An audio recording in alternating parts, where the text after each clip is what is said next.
She threw potato chips at this dude. Nah, we gotta talk about this. Welcome back, nieces and nephews. Today we are talking about The Birth of a Savage.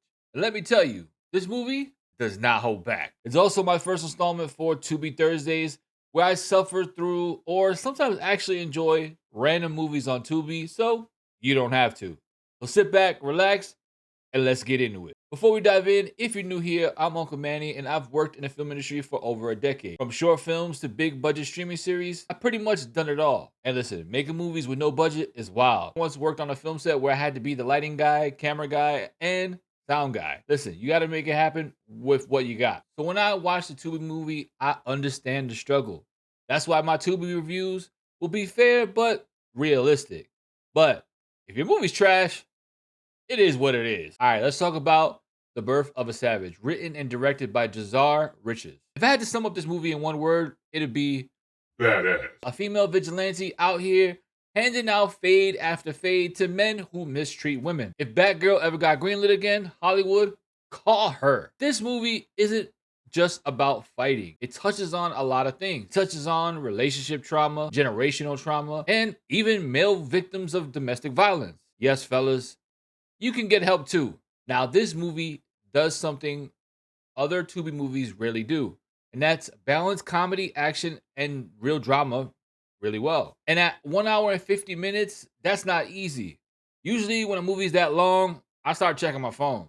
But this one, it kept me locked in. Now, let's talk about the good. A black female vigilante out here serving justice, I'm here for it. This isn't some random revenge story. It has layers. The way it handles trauma and healing makes it stand out from your typical action flick. Jazar Rich's performance is something worth talking about. She plays Tiana, a black belt martial artist with deep emotional scars.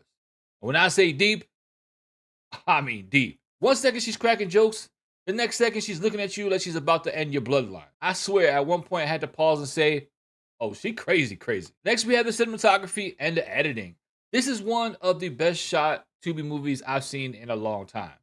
A lot of Tubi movies look like they were shot on a iPhone SE, but this one, clean shots and even cleaner edits.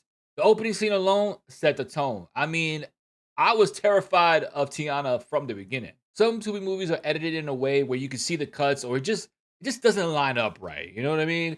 But this one worked out very, very well. Now, no movie is perfect, so let's talk about some things I felt could be better. Some of the dialogue, honestly, could have been tighter.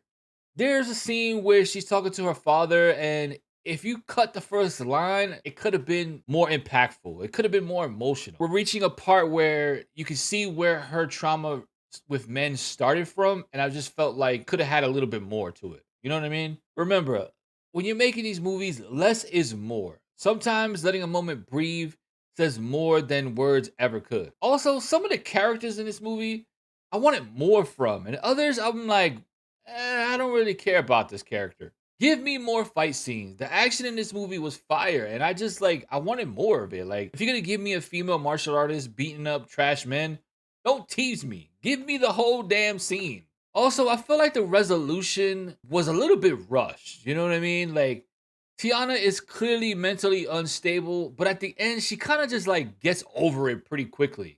You know what I mean? And like moves on. I wish we saw more of her struggle between being a vigilante and a mother because that's what she is. They do kind of hint to that a little bit, but I feel like we could have gotten a little bit more into that. That's part of her character. That's part of why she's doing what she's doing. See her really break down and to know why she decided to just crack and go after it. We see why in the beginning, but I want to see that emotional breakdown. That's all. That's all I'm saying. But overall, I thoroughly enjoyed this movie. I genuinely hope they get a sequel with a real budget because I see the vision. It's there.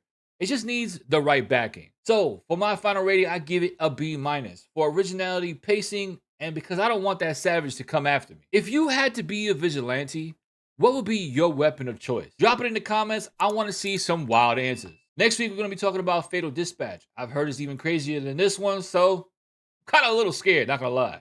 Remember, life's too short to watch bad movies, so let me help you with that. Stay positive, family. Peace. Hey, thanks for watching to the end of the video. You must have liked it, so hit that subscribe button. And if you want to watch the next video, it's right here, man. Go ahead. What you waiting for?